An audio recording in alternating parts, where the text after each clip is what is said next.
Hello dear aspirants, આપ સર્વેનું અમારી YouTube channel game changing સાયકોલોજીમાં હાર્દિક સ્વાગત છે.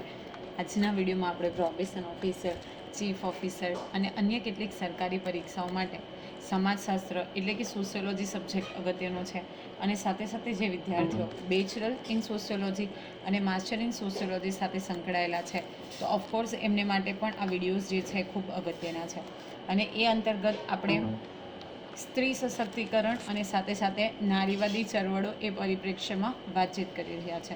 અગાઉના વિડીયોમાં બેઝિકલી આપણે જાતીય પ્રમાણ વિશે જોયું હતું, એટલે કે જાતિ પ્રમાણ વિશે જોયું હતું કે 1000 પુરુષોની કમ્પેરિઝનમાં સ્ત્રીઓની સંખ્યા ભારત અને ગુજરાતમાં કેટલી છે, પ્લસ ગુજરાતમાં પણ ગ્રામ્ય અને શહેરી વિસ્તારમાં કેટલી છે, કયા પ્રકારની આર્થિક છે, સામાજિક છે, સાથે સાથે શૈક્ષણિક સુવિધાઓ જે છે એ બેઝિકલી સ્ત્રીઓને આપવામાં આવે છે, કઈ કઈ યોજનાઓ સરકાર ચલાવી રહી છે, તો એ બધી જ વસ્તુઓનો આપણે ડિટેલમાં અભ્યાસ કર્યો હતો. હવે આજે આપણે એક સ્ટેપ આગળ કે ગુજરાત સરકાર દ્વારા કઈ કઈ જે યોજનાઓ છે એ ચલાવવામાં આવે છે, તો એ વિશેની આપણે વાત કરવાના છે. તો અગાઉના વિડીયોઝ જો તમે જોયા ન હોય તો પ્લેલિસ્ટમાં જઈને એ વિડીયોઝ પણ ચેક કરી લેશો, જેથી કરીને તમને જે પણ કન્ટેન્ટ છે એ કન્ટેન્ટ એકદમ ક્લિયર થઈ જાય. હવે આપણે જોઈએ બેઝિકલી કે જો ગુજરાતના પરિપ્રેક્ષ્યથી આપણે વાત કરીએ તો ગુજરાતના પરિપ્રેક્ષ્યથી પણ સ્પેસિફિકલી આપણે વાત કરવાના છે શૈક્ષણિક ક્ષેત્રની. ઓકે, તો કઈ રીતે શૈક્ષણિક ક્ષેત્રે જે ગુજરાત ગવર્મેન્ટ છે એ અગત્યનો જે ફાળો છે એ આપી રહી છે, તો એ વિશેની આપણે વાતચીત કરીએ. Just a second.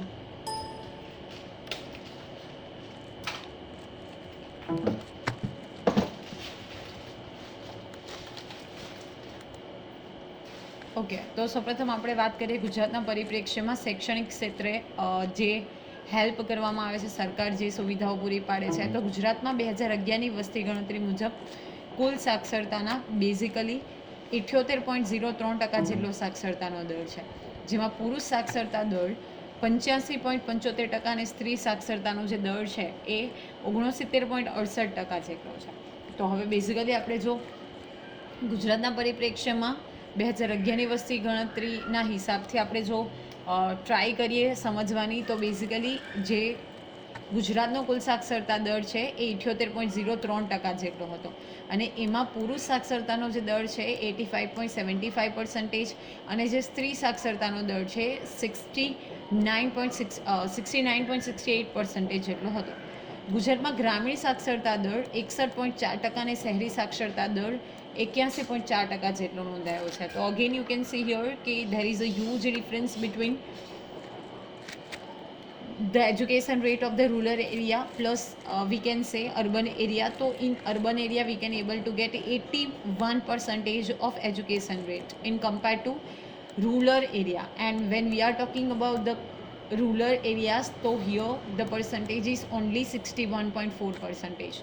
મતલબ મેજોરિટી આપણે એવું કહી શકીએ કે 20% જેટલો જે ડિફરન્સ છે એ આપણે ગ્રામીણ અને શહેરી સાક્ષરતા બાબતમાં નોંધાયેલો છે. સ્ત્રી સાક્ષરતામાં સુધાર કરવા માટે અનેકવિધ યોજનાઓ ઘડીને તેના અમલીકરણ માટે સઘન પ્રયત્નો થાય છે, અને કેટલીક યોજનાઓની આપણે વાત કરીએ તો હવે આપણે વાત કરીશું, રાઈટ. તો આ જે સ્ત્રી સાક્ષરતા છે, જેમાં તમે અહીંયા જોઈ શકો છો કે નિયર અબાઉટ 70% અને અહીંયા છે 85%. તો અહીંયા પણ જે ગેપ રેશિયો છે એ 15% જેટલો છે, રાઈટ. તો એને ઇક્વલ કરવા માટે સરકાર ઘણા બધા પ્રયત્નો કરે છે, ઘણી બધી યોજનાઓ ઘડે છે અને એનું અમલીકરણ પણ થાય છે. તો એ અંતર્ગત આપણે કેટલીક યોજનાઓ વિશે જોઈએ તો વિદ્યાલક્ષ્મી બોન્ડ જે એજ્યુકેશન માટે પ્રોવાઈડ કરવામાં આવે છે, Kasturba Gandhi Balika Vidyalaya, that is the girls facility for the hostel for the girls.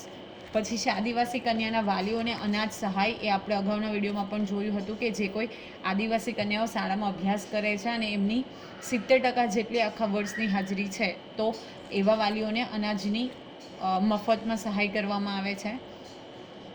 કન્યા સૈનિક શાળાની વિદ્યાર્થીઓને શિષ્યવૃત્તિ, યુનિફોર્મ અને તાલીમની જોગવાઈ. જે ગર્લ્સ સોલ્જર ટ્રેનિંગની જે સ્કૂલ્સ છે, સૈનિક શાળાની સ્કૂલો છે, તમે ઘણા બધા નામ સાંભળ્યા હશે, બાલાછાડી એન્ડ ઓલ દેટ થિંગ. તો એમાં જો કોઈ વિદ્યાર્થીનીઓ ભણે છે તો એમને શિષ્યવૃત્તિ, એમને યુનિફોર્મ પ્રોવાઈડ કરવા અને સાથે સાથે એમના તાલીમ માટેની પણ જોગવાઈ કરવી.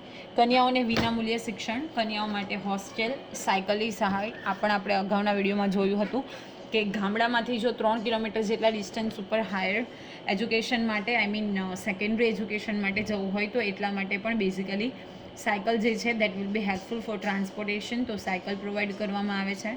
સરકારી પોલિટેકનિકમાં અભ્યાસ કરતી કે સરકારી ઇજનેરી કોલેજમાં અભ્યાસ કરતી કન્યાઓ માટે હોસ્ટેલ સુવિધાની જોગવાઈ. જે પોલિટેકનિકમાં અભ્યાસ કરે છે અને સાથે સાથે જે એન્જિનિયરિંગની કોલેજમાં ગર્લ્સ અભ્યાસ કરે છે તો એના માટે પણ હોસ્ટેલની સુવિધા જે છે એ સરકાર પૂરી પાડે છે. વિદ્યા સાધના યોજના અને એસએસસી પછીના કાર્યક્રમ માટે અનુસૂચિત જાતિની મહિલાઓને શિષ્યવૃત્તિ. Okay, after passing 10th board, તો એસએસસી પછીના અભ્યાસક્રમમાં સ્ટડી કરવું હોય તો એમના માટે જે છે સરકાર એ શિષ્યવૃત્તિ પ્રોવાઈડ કરે છે. હવે આપણે જોઈએ કે આર્થિક ક્ષેત્રે કઈ રીતે જે સરકાર છે એ મદદ કરે છે. તો 2011ની વસ્તી ગણતરી મુજબ ગુજરાતમાં કામકાજની ભાગીદારીનો કુલ દર 40.98% છે, જેમાં પુરુષનો ભાગીદારી દર 57.16% અને સ્ત્રી ભાગીદાર દર જે છે 23.38% છે. જો કુલ આપણે જો વર્કની વાત કરીએ તો 40.98% અને એમાં સ્ત્રી ભાગીદારી જે છે એ 23.38% અને પુરુષોની ભાગીદારી જે છે એ 57.16%. હવે સંગઠિત ક્ષેત્ર છે એટલે કે જ્યાં પોતાનું યુનિયન છે તો એમાં કામ કરનારી સ્ત્રીઓમાંથી જાહેર સંગઠિત ક્ષેત્રમાં 57.47% જેટલી સ્ત્રીઓ અને ખાનગી સંગઠન છે એમાં 42.53% જેટલી સ્ત્રીઓ કામ કરે છે. આપણે અગાઉ પણ ડિસ્કશન કર્યું હતું કે કામના જે વર્કિંગ અવર્સ છે મોસ્ટ પ્રોબેબલી મેલ અને ફિમેલ માટે સેમ હોય છે, છતાં પણ જો આપણે એના કન્ટ્રીબ્યુશન લેવલની વાત કરીએ તો એ ઘણો ઓછો આંકવામાં આવે છે. તમે અહીંયા જોઈ શકો છો કે એનો જે પુરુષનો ભાગીદારી દર છે એ લગભગ 58% એટલે 57.16% જેટલો છે અને જો આપણે ફિમેલની વાત કરીએ તો એ જે સ્ત્રી ભાગીદારીનો દર છે એ ફક્ત ને ફક્ત 23% જેટલો છે. ઓકે, તો તમે જોઈ શકો છો કે કેટલા હદે જે આપણે એવું કહી શકીએ કે પેરેલલ વસ્તુ નથી, એટલે કે આપણે એવું કહી શકીએ કે બંને વચ્ચે તફાવત જે છે એ આપણે જોઈ શકીએ છીએ. સ્ત્રીઓના કામકાજમાં ભાગીદારી વધારવા માટે અનેક યોજનાઓ ચાલુ કરવામાં આવી છે. એ પૈકી સ્ત્રીઓ માટે તાલીમની યોજના, સ્ત્રીઓ માટે ખાસ રોજગાર કચેરીઓની સ્થાપના, જ્યાંથી કરીને એ લોકો એમનું નામ એનરોલ કરાવી અને પછી જે કોઈ અવેલેબલ પોસ્ટ હોય, વેકેન્ટ પોસ્ટ હોય તો અકોર્ડિંગ ટુ ક્વોલિફિકેશન એમને ત્યાંથી ઇન્ફોર્મેશન આપવામાં આવે. તો એ રોજગાર કચેરીઓની સ્થાપના પણ થઈ છે. મિશન મંગલમ યોજના, તો આ પણ અગત્યની છે કે સખી મંડળો હોય કે પ્લસ એને કોઈક નાનું ઉદ્યોગ એસ્ટાબ્લિશ કરવો હોય તો એના માટે જે છે એ સખી મંડળોના બેઝથી જે લોન પ્રોવાઈડ કરવાનું કામ બેઝિકલી કરે છે સરકાર. આજીવિકા કેન્દ્રો, ગ્રામીણ વિસ્તારોમાં સ્વસહાય જૂથોના ફેડરેશનની યોજના, જ્યાંથી આજીવિકા મળે છે એવા જે ગ્રામીણ વિસ્તારોના કેન્દ્રો છે તો એને સ્વસહાય જૂથ યોજના. તમને ખબર હશે તો ભરત કામ કરવું, ઓકે, સ્ટોન લગાવવા, તો એ બધી વસ્તુ basically that is the part of employment. માતા યશોદા ગૌરવ નિધિ યોજના, ઘર દીવડા યોજના, વર્કિંગ વિમેન હોસ્ટેલ સુવિધા યોજના, મહિલા સંચાલિત ગ્રામ્ય ઉદ્યોગ ઉત્પાદક મંડળીઓ તેમજ મહિલા પશુપાલકો માટેની પ્રોત્સાહક સહાય યોજનાઓ વગેરે યોજનાઓનું અમલીકરણ કરી સ્ત્રીઓનું આર્થિક સશક્તિકરણ કરવામાં આવે છે. પ્લસ જે ગ્રામ્ય દૂધ ઉત્પાદક મંડળીઓ છે, મહિલા પશુપાલકો છે તો એમને પણ પ્રોત્સાહન આપી અને એમના માટે વિવિધ યોજનાઓ બનાવવામાં આવે છે. ઓકે, મંડળીઓ બનાવવામાં આવે છે અને એ રીતે એમનું આર્થિક રીતે સશક્તિકરણ જે છે એ કરવામાં આવે છે.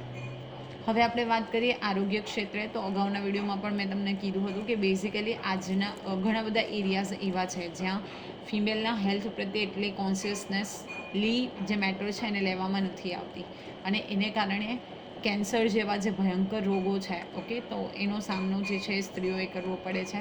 પ્લસ નાની ઉંમરે જો લગ્ન કરાવી દેવામાં આવે તો હેલ્થ ઇશ્યુઝની જે પ્રોબ્લેમ્સ છે, રાઈટ, તો એ બધા પ્રોબ્લેમ્સ ક્રિએટ થાય છે અને એને માટે સરકાર આરોગ્ય ક્ષેત્રે બેઝિકલી વર્ક કરી રહી છે. તો કોઈ પણ રાષ્ટ્ર કે રાજ્યમાં ગુણવત્તાયુક્ત વસ્તી પર ભાર મૂકવામાં આવે છે. જન્મ મૃત્યુદરની સપ્રમાણતા, આરોગ્ય અને પોષણક્ષમ આહાર, જાતિગત સમાનતા વગેરે બાબતોને લક્ષ્યમાં રાખી અને યોજનાઓ ઘડવામાં આવે છે. ગુજરાતમાં આરોગ્યની સુખાકારી માટે અનેક યોજનાઓ ઘડવામાં આવી છે. ઓકે, મેલ અને ફિમેલમાં સપ્રમાણતા રહે, જે ફિમેલ છે એને પોષણક્ષમ એટલે કે ન્યુટ્રિશનલ ફૂડ પ્રોવાઈડ થઈ રહે, પ્લસ એનું આરોગ્ય સારું રહે, તો એ માટે વિવિધ જે યોજનાઓ છે એ સરકાર ચલાવે છે. એમાં ચિરંજીવી યોજના, ઈ મમતા યોજના, વોટ ઇઝ ઈ મમતા યોજના, કે કોઈ વુમન જે છે પ્રેગ્નન્ટ છે તો એ દરમિયાન એને એક કાર્ડ આપવામાં આવશે જેથી કરીને એ રેગ્યુલરલી હેલ્થ ચેકઅપ કરાવી શકે જ્યાં સુધી કે એની જે બેબી છે એનો બોર્ન થઈ ન જાય. બેટી વધાવો યોજના એટલે કે જે ફિમેલ છે, ઓકે, એટલે કે જે બાળકીઓ છે તો એના જન્મને પ્રોત્સાહન આપવા માટેની યોજના. કસ્તુરબા પોષણ સહાય યોજના, જનની સુરક્ષા યોજના, દીકરી યોજના, આશા વર્કર માટે પ્રોત્સાહન યોજના, નર્સિંગ શાળામાં અભ્યાસ કરતી વિદ્યાર્થીઓને સ્ટાઇપેન્ડ, માતા અને બાળ હોસ્પિટલ માટે સહાય, કિશોરી શક્તિ યોજના, રાજીવ ગાંધી બાલિકા સમૃદ્ધિ યોજના દેટ ઇઝ સબડા, ફૂલ ફોર્મ અગત્યનું છે સબડા યોજનાનું, ઓકે, રાજીવ ગાંધી બાલિકા સમૃદ્ધિ યોજના દેટ ઇઝ સબલા યોજના. ઇન્દિરા ગાંધી માતૃત્વ સહયોગ યોજના વગેરે યોજનાઓ દ્વારા સ્ત્રીઓમાં આરોગ્યને સુધારવાના પ્રયત્ન થાય છે, રાઈટ. ફ્રીમાં ચેકઅપ, પછી તમને ખબર હશે તો આયર્નની ટેબ્લેટ જે છે એ આપવામાં આવે છે. તો this is the steps which are taken by the government for the health, okay, for specially for woman. હવે તો આરોગ્ય ક્ષેત્રની પણ જે યોજનાઓ છે એ બેઝિકલી તમારે યાદ રાખવાની છે. નેક્સ્ટ આપણે જોઈએ તો એ છે સામાજિક ક્ષેત્રની યોજનાઓ. તો નબળા વર્ગની સ્ત્રીઓના ઉત્કર્ષ માટે ગુજરાતમાં સામાજિક કલ્યાણના હેતુથી વિવિધ યોજનાઓ ઘડાઈ છે.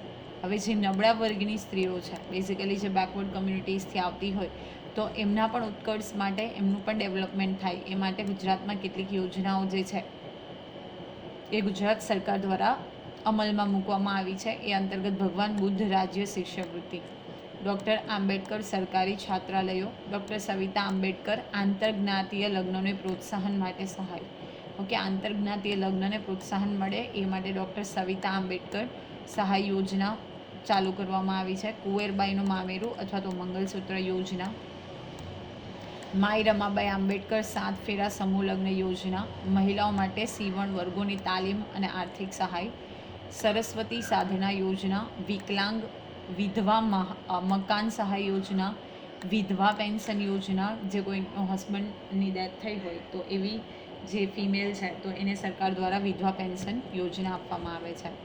વિધવાઓના આર્થિક પુનર્વસન એટલે કે ફરીથી એ પોતાનું જીવન જે છે સેટ કરી શકે એ માટે તાલીમ અને સાધન સહાય યોજના, બળાત્કારનો ભોગ બનેલી મહિલાને આર્થિક વળતર યોજના, વિવિધલક્ષી મહિલા કલ્યાણ યોજના અને અભયમ 181 મહિલા હેલ્પલાઇન યોજના. ઓકે, કોઈક પ્રોબ્લેમ હોય, કોઈક રીતે શોષણ થતું હોય તો એ માટે અભયમ 181 મહિલા હેલ્પલાઇન યોજના, જે ફક્ત ને ફક્ત ફિમેલ માટે સ્ટાર્ટ કરવામાં આવી છે. આ બધી જ યોજનાઓ આપણે ઓલરેડી ડિસ્કસ કરી ચૂક્યા છે ડિટેલમાં. તમે પ્લેલિસ્ટમાં જઈને યોજનાઓનું ફોલ્ડર સર્ચ કરશો તો આ બધી જ માહિતી તમને ત્યાં ડિટેલમાં અવેલેબલ થશે. સરકારી મહિલા આશ્રય ગૃહોની સુધારણા, ઓકે, જે આશ્રય ગૃહો છે શેલ્ટર હાઉસ, તો એની સુધારણા માટે પણ પ્રયત્ન કરે છે. માનસિક રીતે અસ્થિર કોઈ હોય એટલે કે મેન્ટલી સ્ટેબલ ન હોય અથવા તો HIV કે એઇડ્સ ગ્રસ્ત મહિલાઓ માટે આશ્રય ગૃહોની યોજના. હવે આપણે આ વસ્તુ પણ ડિસ્કશન કરી હતી સોશિયોલોજીમાં પણ અને સોશિયલ વર્કમાં પણ, કે આ HIV એઇડ્સથી જે પોઝિટિવ વ્યક્તિ હોય તો એને સમાજ કંઈક અલગ જ નજરે જુએ છે. તો બેઝિકલી એવા લોકો અને સ્પેશિયલી મહિલાઓ માટે આશ્રય ગૃહો એટલે કે શેલ્ટર હાઉસ માટેની યોજના ગવર્મેન્ટ દ્વારા ચાલુ કરવામાં આવી છે. મુખ્યમંત્રી મહિલા પાણી સમિતિ પ્રોત્સાહન યોજના, સુરક્ષા સેતુ યોજના, સમરસ મહિલા ગ્રામ પંચાયતને સહાય યોજના. આ પણ અગત્યનું છે કે કન્ટિન્યુઅસ જો કોઈક લીડર છે, ઓકે, એટલે કે સરપંચ જે છે એ લેડી બને છે તો એવા સમરસ મહિલા ગ્રામ પંચાયતને પણ સહાય યોજના જે છે સરકાર દ્વારા ચલાવવામાં આવે છે. આ યોજનાઓ દ્વારા સમાજમાં વંચિત કે નબળા વર્ગની સ્ત્રીઓને સહાય કરી અને તેનું સશક્તિકરણ કરવામાં આવે છે, એટલે કે બેઝિકલી એને એમ્પાવરમેન્ટનું જે કામ છે એ કરવામાં આવે છે. નેક્સ્ટ છે રમતગમત ક્ષેત્રે. તો સ્ત્રીઓના શારીરિક માનસિક વિકાસ માટે સ્ત્રી ખેલાડીઓને પ્રોત્સાહન આપવા ગુજરાતમાં અનેક યોજનાઓ ઘડવામાં આવી છે. હવે કોઈ ફિમેલ એથ્લેટ છે તો એનો શારીરિક માનસિક વિકાસ થાય પ્લસ આ જે એથ્લેટ્સ છે એને મોટિવેશન મળે તો એ માટે ગુજરાતમાં ઘણી બધી યોજનાઓ જે છે એ ઘડવામાં આવી છે. એ માટે સૌપ્રથમ છે મહિલા આત્મરક્ષણ માટેની યોજના પડકાર. This is important one. આજના સમયમાં જો આપણે વાત કરીએ તો સૌપ્રથમ છે સેલ્ફ ડિફેન્સ. તો આત્મરક્ષણ માટે આપણે પડકાર યોજના ગુજરાત સરકાર ચલાવી રહી છે. મહિલા ખેલાડીઓને શિષ્યવૃત્તિ, અનુસૂચિત જાતિની મહિલા ખેલાડીને પુરસ્કાર યોજના. કોઈ એસસી કમ્યુનિટીની મહિલા ખેલાડી છે તો એને પુરસ્કાર યોજના સરકાર દ્વારા એટલે કે પુરસ્કાર આપવામાં આવે છે, એને ફાઇનાન્શિયલી હેલ્પ કરવામાં આવે છે. આ પ્રોત્સાહક યોજનાઓ દ્વારા સ્વસુરક્ષાના હેતુથી સ્ત્રીઓની રમતગમત ક્ષેત્રે ભાગીદારી વધારવામાં આવે છે. એટલે સ્ત્રીઓ પણ પુરુષોની સાથે ખભો મેલાવી અને રમતગમતના ક્ષેત્રમાં આગળ વધી શકે એ માટે બેઝિકલી આ યોજના જે છે એ સરકાર દ્વારા ચલાવવામાં આવે છે. સરકારની આવી પ્રોત્સાહક યોજનાઓ અને કાર્યક્રમો દ્વારા સ્ત્રી સશક્તિકરણ કરવામાં આવે છે, જેમાં સરકારી ઉપરાંત બિન સરકારી તેમજ સ્વાયત્ત સંસ્થાઓ છે, એટલે કે પોતાના બળથી કોઈ પ્રકારની જે ગવર્મેન્ટ છે એ હેલ્પ નહીં કરે, પોતાની રીતે વર્ક કરતી સંસ્થાઓ છે એ મહત્ત્વપૂર્ણ ભાગ ભજવે છે. હવે જ્યારે આપણે આવી પ્રોત્સાહક યોજનાની વાત કરીએ, કાર્યક્રમોની વાત કરીએ, તો શા માટે કાર્યક્રમો અને યોજનાઓ જરૂરી છે? જેથી કરી અને સ્ત્રીઓને મોટિવેશન મળી રહે, સ્ત્રી સશક્તિકરણની દિશામાં આપણે અગ્રેસર થઈ શક્યા. અને પુરુષ અને સ્ત્રીઓમાં જે ડિફરન્સ ઇન સેન્સ કે જે મેન્ટાલિટી ડિફરન્સ છે, અને સાંસ્કૃતિક સામાજિક ક્ષેત્રે જે વિવિધતાઓ છે, ડિફરન્સ છે, તો એને આપણે દૂર કરી શકીએ એ માટે બેઝિકલી આજે સરકારી, બિન સરકારી અને કેટલીક NGOs છે, એટલે કે નોન ગવર્મેન્ટ ઓર્ગેનાઇઝેશન, તો એ મહત્ત્વની ભૂમિકા ભજવે છે. તો આઈ હોપ કે આજના વિડીયોમાં આપણે ગુજરાત સરકારની યોજનાઓની વાત કરી, એમાં તમને સમજ પડી હશે. વિડીયો પસંદ પડે તો વિડીયોને લાઇક કરી અને શેર કરવાનું ભૂલશો નહીં. અને આવા જ વધુ વિડીયોની અપડેટ્સ મેળવવા માટે even you can subscribe our YouTube channel game changing psychology. Thank you for watching the video. Have a nice day.